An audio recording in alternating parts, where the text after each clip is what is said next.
Hello everyone, welcome to back গল্প কথা। আজকে দুটি ঘটনা আছে এবং দুটি ঘটনাই বেশ ভয়ের। আজকের যে প্রথম ঘটনাটি আছে সেই ঘটনাটিও বেশ ভয়ের এবং আজকের দ্বিতীয় ঘটনাটি পাঠিয়েছে জবা সেনগুপ্ত, আমাদের গল্প কথা পরিবারের একজন লিসেনার।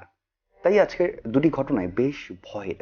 কানে হেডফোন দিয়ে ভয় পাওয়ার জন্য রেডি হয়ে যাও।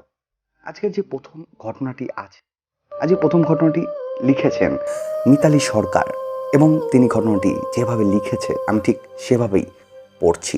এবং আজকের ঘটনায় যাওয়ার আগে বলতে চাই, যারা যারা এখন অবধি গল্পকথাকে সাবস্ক্রাইব করনি, অবশ্যই কিন্তু গল্পকথাকে সাবস্ক্রাইব করে গল্পকথার পাশে থাকো। আজকের ফার্স্ট ঘটনাটি তিনি যেভাবে লিখেছে আমি ঠিক সেভাবে পড়ছি। দাদা, আমার জীবনে অনেক ভৌতিক ঘটনা ঘটেছে, তবে আজকে যে ঘটনাটার বিবরণ আমি দিচ্ছি এটা বেশ কিছুদিন আগের ঘটনা। আমি জন্ম থেকেই পুরনো আমলের এক জমিদার বাড়ির একটা অংশে ভাড়া থাকতাম। বাড়িটি বেশ বড় ও বিভিন্ন ধরনের ফুল ও ফলের গাছ ছিল পেছনের অংশে, আর সামনের দিকে থাকতেন বাড়িওয়ালারা। পেছনের অংশ ছিল ভাড়াটিয়াদের জন্য। পুরনো দিনের বাড়ির মতোই আমাদের বাথরুম ছিল বাড়ি থেকে অনেক দূরে। পুরনো দিনের বড় চৌবাচ্চা সমেত বাথরুম, অবশ্য তাতে কোনো আলোর ব্যবস্থা নেই। বাথরুমের সামনে কলতলা এবং পেছনের দিকে ডুমুর গাছের বন। দাদা, বাথরুমের পাশের গলি দিয়ে বাড়ির পেছনের দিকে রাস্তা, যেটা আমরা ব্যবহার করতাম। এত বড় একটা জায়গার জন্য বরদ্দা ছিল 60 পাওয়ারের একটা টিমটিমে বাল্ব। আলোর থেকে অন্ধকার আধিক্য বেশি। আমি তখন ক্লাস 10-এ পড়ি। সামনেই ছিল আমার মাধ্যমিকের এক্সাম। জানুয়ারি মাস, ঠান্ডা বেশ জাঁকিয়ে পড়েছিল। রাত্রির খাবার পর আমি বাথরুমের কাছে কলতলায় ব্রাশ করছি। দাদা, তখন রাত্রি আনুমানিক 10টা হবে। দূরে গলির মুখ থেকে দেখতে পেলাম বাবা সন্ধ্যের আড্ডা সেরে আস্তে আস্তে আসছে। দুটো হাত পকেটে ঢোকানো, প্রচণ্ড ঠান্ডার জন্য মাথা থেকে ভালো করে শাল চাপা দিয়েছে। মাথাটা নিচু করা আছে। আমার সাথে কোনো কথা না বলে বাথরুমে ঢুকে গেলেন। আমি ভাবলাম টয়লেটে গেছেন, এক্ষুনি বেরিয়ে আসবে। অনেকক্ষণ অপেক্ষা করে থাকার পর জলের আওয়াজ না পেয়ে, কোনো শব্দ না পেয়ে ডাকতে থাকলাম, বাবা, ও বাবা, বেরো, আমি মুখ ধোবো। তাতেও নিঃশব্দে, চারিদিকে কোনো শব্দ নেই। এবার একটু ভয় হতে লাগলো। আমি জিজ্ঞাসা করলাম যে বাবা, কিছু হয়েছে? না হলে এরকম অদ্ভুত আচরণ করছো কেন? আর থাকতে না পেরে বাথরুমে আস্তে আস্তে ঢুকলাম। আর ঢুকতেই অনুভব করলাম বাথরুমের পরিবেশটা বাইরের থেকে অনেক বেশি শীতল। মেঘের মতো গুমুট অন্ধকার চাক বেঁধে আছে, কোথাও বাবা নেই। এক মুহূর্ত প্রচণ্ড হতবাক হলাম। সমস্ত ঘটনাটা বুঝতেই এক ছুটে ঘরে দৌড়ালাম। মাকে, দিদিকে সব ঘটনা বললাম। মা সঙ্গে সঙ্গে মোমবাতি জ্বালিয়ে বাথরুমে এলো। আমি তো ভয়ে কাঁপছি। আমি আর বাথরুমে যাব না, চুপচাপ দাঁড়িয়েছিলাম। মা কিছু দেখতে পেল না। বাবা তার কিছুক্ষণ বাদেই ফিরলেন। বাবাকে পুরো ঘটনাটা খুলে বলা হলো। তারপর থেকে দাদা আমি কিছুদিন বাথরুমে একা যেতাম না। দাদা, সেদিন কে ছিল? আদৌ যিনি এসছিল, যিনি আমি স্পষ্ট দেখেছিলাম যে আমার বাবা, তিনি এসে বাথরুমে ঢুকে গেলেন। এবং আমি যখন বাথরুমের দরজা খুললাম, দেখলাম ভেতরটা প্রচণ্ড ঠান্ডা এবং সেখানে আমার বাবা ছিল না। তাহলে তিনি কে ছিলেন? দাদা, এই ঘটনাটা আমার জীবনে প্রচণ্ড পরিমাণে প্রভাব ফেলেছে। আমি এখনও যখন একা একা বাড়ি থাকি, যখন বাথরুমে যাই, আমি প্রচণ্ড ভয় পাই। দাদা, ঘটনাটা কেমন লাগলো অবশ্যই জানিও। ঘটনাটা কিন্তু বেশ একটা ভয়ের ছিল। তোমাদের কেমন লাগলো ঘটনাটা অবশ্যই কিন্তু কমেন্ট করে জানিও।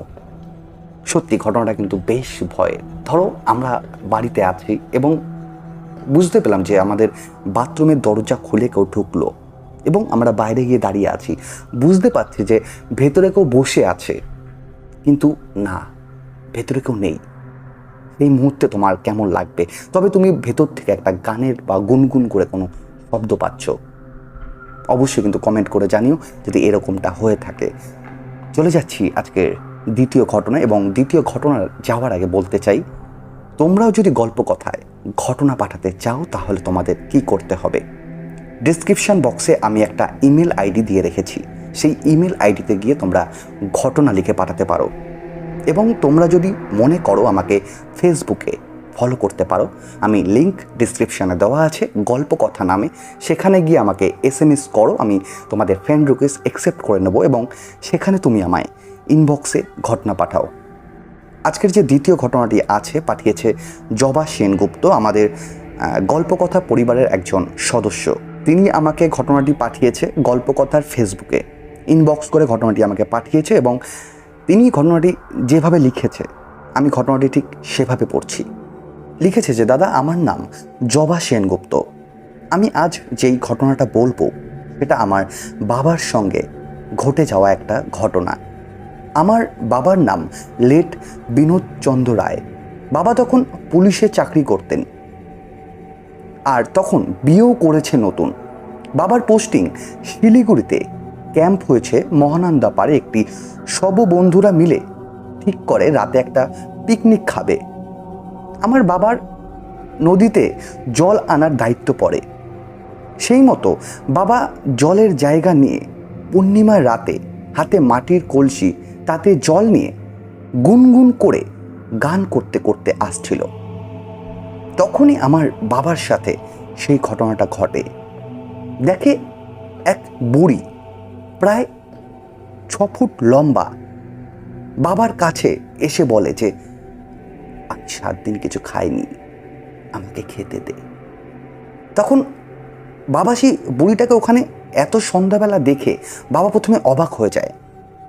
তারপর বাবা বলে যে, চলো আমাদের সামনে ক্যাম্প হচ্ছে, আমার সাথে চলো, তুমি সেখানে গিয়ে খাবে। এবং বুড়ি বাবার কথায় রাজি হয়ে যায়। বাবা যদি 2 পা করে হাঁটে, বুড়ি 5 পা করে হাঁটছে। বাবার 5 পা সেই বুড়ির 2 পায়ের সমান। বাবা এত কিছু খেয়াল না করে বাবা নিজের মতো হাঁটতে থাকে। তখন সেই বুড়ি বাবাকে বলে যে, এখান দিয়ে না গিয়ে নদীর ওদিক দিয়ে চল, শর্টে হবে। বুড়ির এই কথা শুনে বাবা প্রথমে রাজি হয় না। তারপর বুড়ি আবার বলে যে, এখান দিয়ে না গিয়ে নদীর পাশ দিয়ে চল। তখন বাবা বুড়ির কথায় রাজি হয় না, এবং বাবা সেই বুড়ির কথায় রাজি না হওয়াতে বাবার সাথে সেই বুড়ির মারামারি লেগে যাওয়ার মতো অবস্থা হয়। এবং বুড়ি বাবাকে ধাক্কা মারে এবং বাবা ছিটকে পড়ে বালির মধ্যে। বাবা যখন মারতে যায়, সেই বুড়িটাকে ঠেলতে যায়, তখন দেখে যে একটা কাঠের মতো শক্ত একটা বস্তু। এইভাবে কিছুক্ষণ চলার পর বাবা অজ্ঞান হয়ে পড়ে যায়। সবাই যখন খোঁজ করতে করতে বাবাকে সেখানে পেয়ে বাবাকে নিয়ে আসে, এবং বাবা সেখানে আসার পরে বাবা পুরো ঘটনাটা সেখানকার লোকজনকে বলে যে বাবার সাথে কি ঘটেছিল। আমার দাদু ছিল একজন তান্ত্রিক, পরে মায়ের হাত দিয়ে কবচ পাঠিয়ে দেয়, পরে আস্তে আস্তে সুস্থ হয়ে ওঠে বাবা একদম। আমি জবা সেনগুপ্ত জলপাইগুড়ি থেকে বলছিলাম। তোমার যদি দাদা আমার ঘটনাটা ভালো লাগে তাহলে অবশ্যই কিন্তু শুনিও। ঘটনাটা ছোট, তবে কিন্তু বেশ ভয়ের ঘটনা। আর আমি তোমাদের বলতে চাই যে তোমরা আমাকে একটু বড় বড় ঘটনা পাঠাবে, যাতে ঘটনাটা আরও গভীরে যাওয়া যায়, যাতে ঘটনাটা আরও ইন্টারেস্টিং হয়ে যায়। কারণ ছোট ঘটনাগুলো কি হয় যে শুরু হলেই শেষ খুব তাড়াতাড়ি হয়ে যায়। তাই বলবো যে তোমরা আমাকে বড় বড় ঘটনা পাঠাও, এবং তোমরা যদি মনে করো যে তোমাদের কাছে যদি 3-4টে ঘটনা থেকে থাকে, তোমরা আমাকে একটা একটা করে ঘটনা পাঠাতে পারো।